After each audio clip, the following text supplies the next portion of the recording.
Graça e paz. Na aula anterior, eu comecei estudo aprofundado do capítulo 1 do livro de Isaías e propus tratar o capítulo 1 como um folheto de uma galeria de arte, assim como um guia de leitura para todo o livro de Isaías. Disse que esse capítulo é o portal de entrada para a profecia de Isaías, que se apresenta como uma unidade literária e teológica.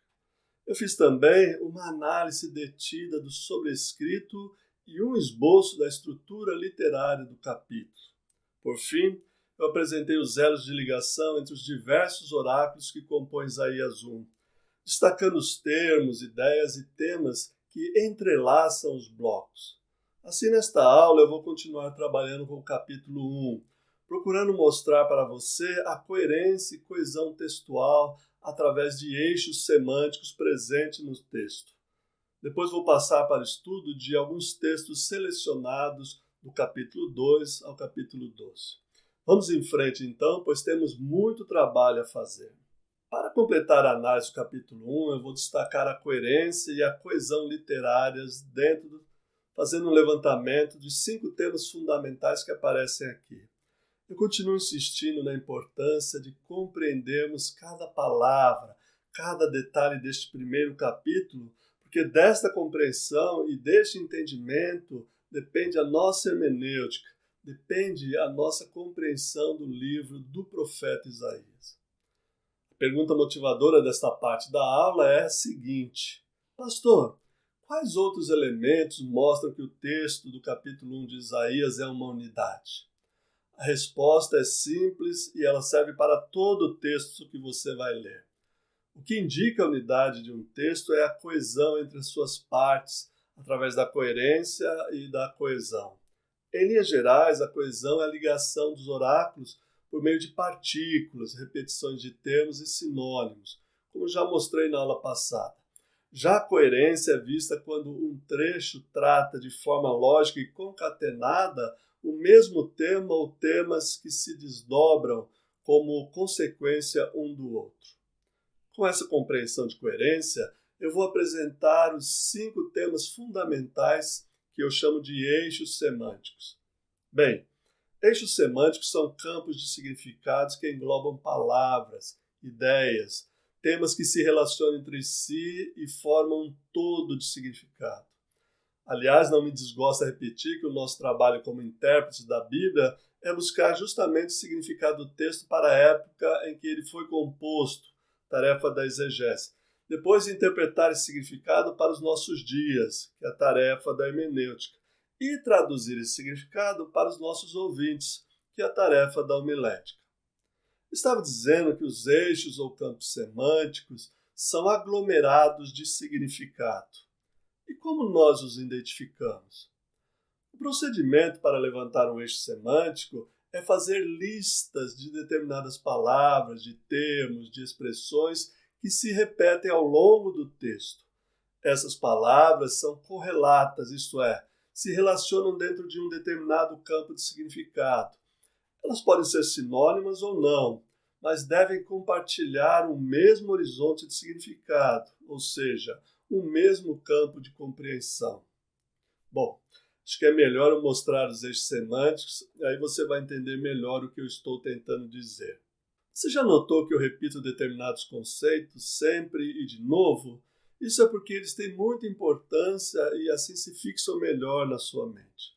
E aqui não vai ser diferente, ok? O primeiro tema é Judá e Jerusalém. Vou começar pelo sobrescrito, que diz que Isaías teve uma visão a respeito de Judá e Jerusalém. Judá e Jerusalém são localidades. Judá é o território de uma região, podemos dizer, o país de então, na época dos reis. Jerusalém é uma cidade, é a capital de Judá. Nossa tarefa, então, é procurar nos oráculos os elementos, os termos, o vocabulário que se relacione direta e indiretamente com Jerusalém e Judá. No verso 3, ocorre o termo Israel. Esse termo se refere à nação irmã de Judá, isto é, ao Reino do Norte. E ela figura aqui porque no livro de Isaías há oráculos direcionados a Israel também. Apesar de ser uma entidade distinta de Judá, Israel é usado como sinônimo de Jerusalém e de Judá por Isaías, se referindo ao povo de Deus como um todo, como uma unidade. Veja como isso acontece em Isaías 11, 11 a 16, que fala sobre o resgate tanto de Israel quanto de Judá. Note que Israel é chamado também de Efraim, é um outro apelido para o reino do norte. Outras duas palavras que podemos colocar aqui para formar esse eixo semântico dentro do mesmo campo de significado são os termos terra e cidades, que ocorrem juntas no verso 7. Aqui se diz que elas serão assoladas e devastadas. No verso 7, a palavra terra aparece de duas formas. A primeira é Eretz, que significa país, e a segunda é Adamá, que significa solo fértil ou roça, como nós dizemos. No verso 18 tem a mesma palavra Eretz, terra, país, se referindo à possessão de Judá e Jerusalém. Comereis o melhor da Eretz, terra. Dentro deste tema, o campo semântico, podemos colocar também nação e povo, que aparece no verso 3, e aparece mais de uma vez no texto. A expressão Sodoma e Gomorra, leia os versos 9 e 10, se refere especialmente a Judá e a Jerusalém como uma memória. Sodoma e Gomorra é uma lembrança dessas cidades que foram destruídas e, portanto, Jerusalém e Judá e mesmo Israel encontrarão o mesmo fim, a destruição. No capítulo 1 que estamos analisando, no verso 8 e no verso 27, aparece Sião. Sião é a morada de Deus, é o Monte Sião. E Sião é sinônimo, é um termo intercambiável com Jerusalém, ou o Templo de Jerusalém, ou o Monte do Templo, ou ainda na própria Cidade Santa. Veja quantas vezes aparece a palavra cidade relacionada com Sião. Cidade fiel, versos 21 e 26, cidade da justiça, no verso 26, cidade sitiada, no verso 8, cidades consumidas, no verso 7, e uma palavra bastante dura que aparece no verso 21, prostituta, se referindo a Sião como alguém que traiu o Senhor, seu Deus, e seu dono. Esse, portanto, é o primeiro tema que atravessa todo o capítulo de Isaías. O segundo tema que aparece é revolta e blasfêmia e apostasia. Este é o segundo campo semântico, ou eixo semântico, que a gente pode analisar e enumerar. É a expressão que aparece no versículo 2, por exemplo. Mas eles estão revoltados contra o Senhor. A palavra revoltado tem relação com outras palavras. Por exemplo, abandonaram, blasfemaram, deixaram. Ela também está relacionada com a rebeldia do verso 5, com os rebeldes do verso 20 e 23, com o povo de corruptores, verso 4, com os homicidas, verso 21, ladrões ou amigos de ladrões que aceitaram suborno e recompensa, no verso 23. E mais, revoltado ainda é o correlato de iniquidade e abominação do verso 13, de pecados e mãos cheias de sangue, no verso 15, de maldade e de fazer mal, no verso 16, de povo pecaminoso carregado de iniquidades e transgressões e pecadores, do verso 28.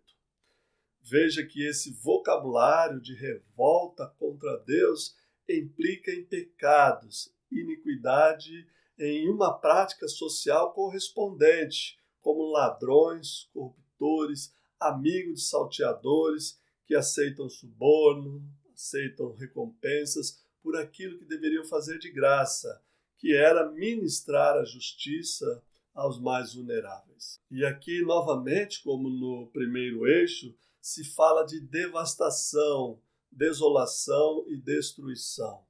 Eles serão destruídos por conta disso. Então, o primeiro eixo semântico tem relação com Judá e Jerusalém.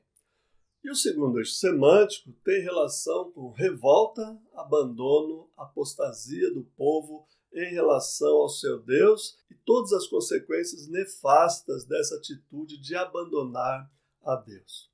O terceiro tema é visão, palavra do Senhor.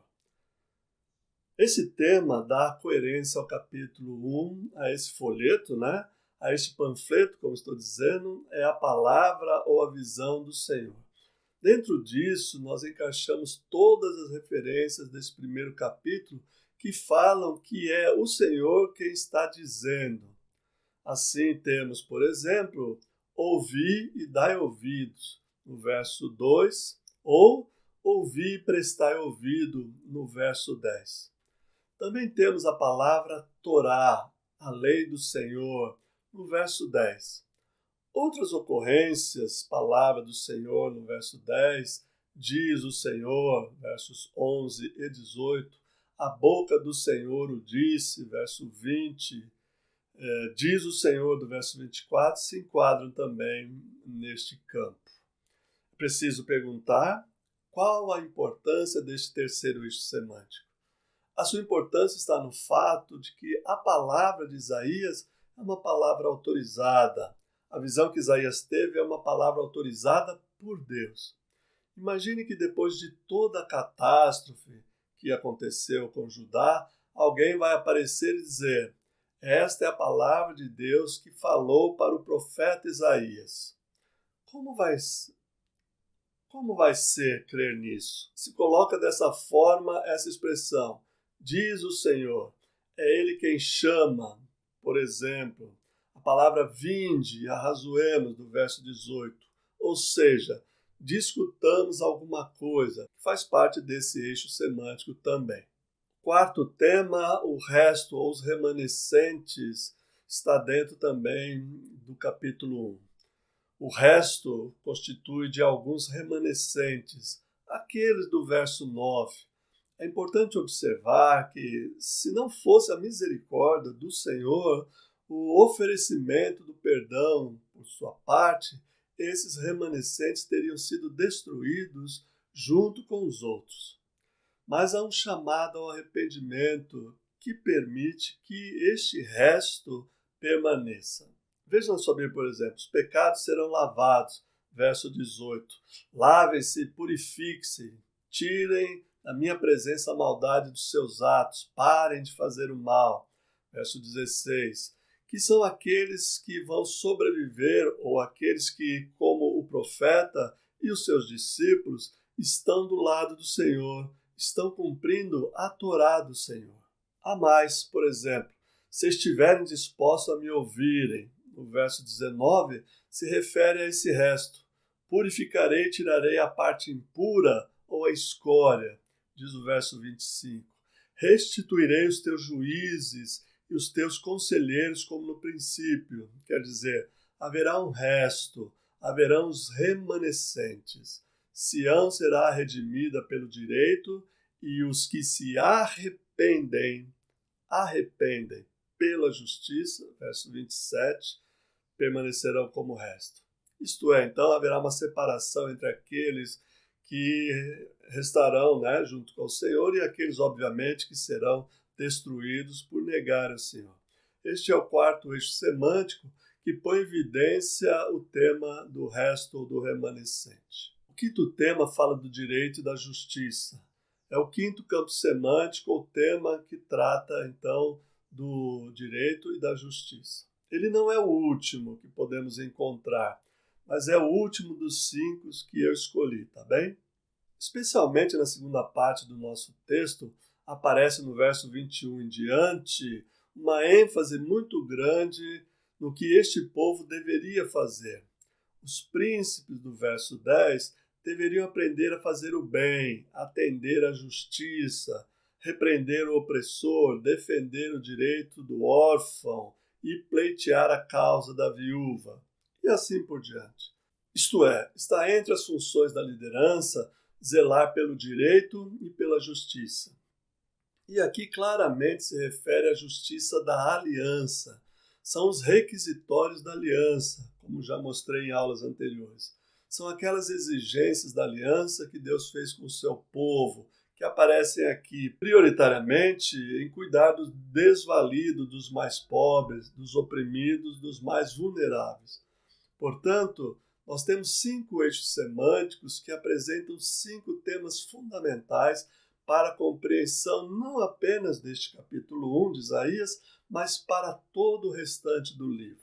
O primeiro deles se refere a Jerusalém, a Judá, às cidades de Sião, a Israel, etc. O segundo, à rebeldia, aos pecados, à iniquidade, ao roubo e tudo o que é descrito como afastamento do Senhor. O terceiro trata da visão como palavra autorizada pelo Senhor.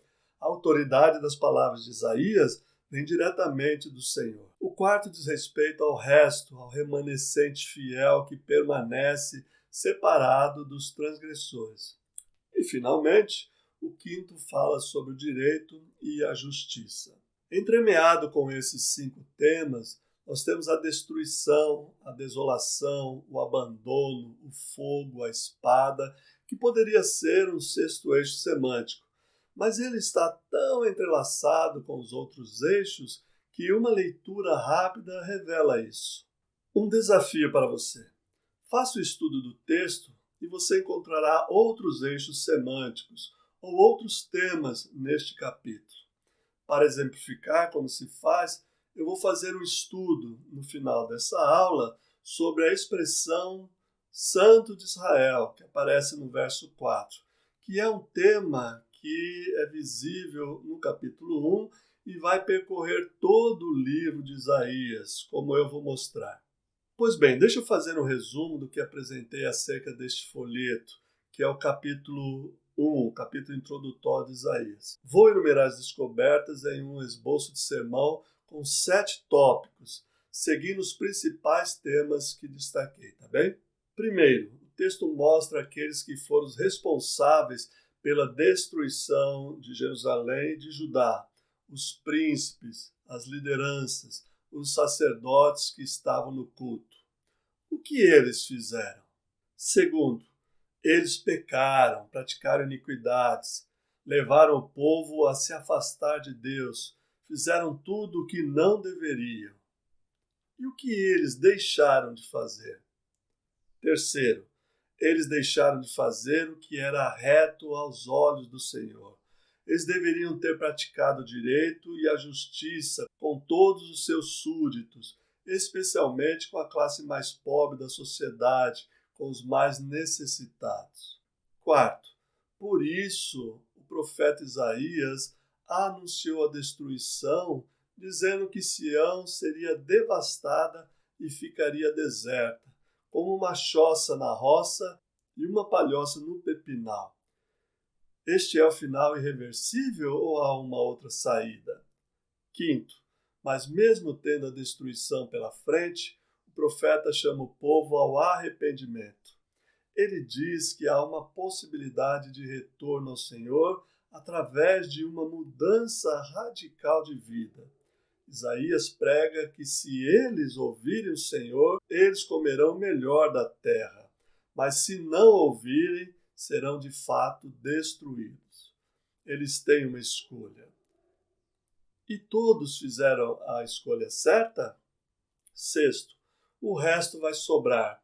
Alguns remanescentes vão ouvir o profeta, vão se arrepender e farão a escolha certa, que é obedecer e voltar para o Senhor. Sétimo, e finalmente, Sião será redimida, será trazida de volta do cativeiro e retomará seu caminho junto ao Senhor. Se atentarmos para esses 31 versículos do capítulo 1, se lermos e relermos e gravarmos esses eixos semânticos, esses temas, essas advertências e como se deu historicamente cada acontecimento, nós vamos conseguir ler o livro do profeta Isaías com muito mais profundidade, sabor e entendimento. É claro que tudo isso depende da orientação do Espírito, mas ele já nos orientou, nos deixou este catálogo, este resumo, esta porta de entrada para o livro do profeta Isaías, para que ele seja o nosso guia. Certamente que o Espírito que nos legou essa palavra também nos tomará pela mão e nos guiará pelos meandros, pelas vielas, pelas ruas desta vasta e imensa cidade que é o livro do profeta Isaías. Até a próxima aula.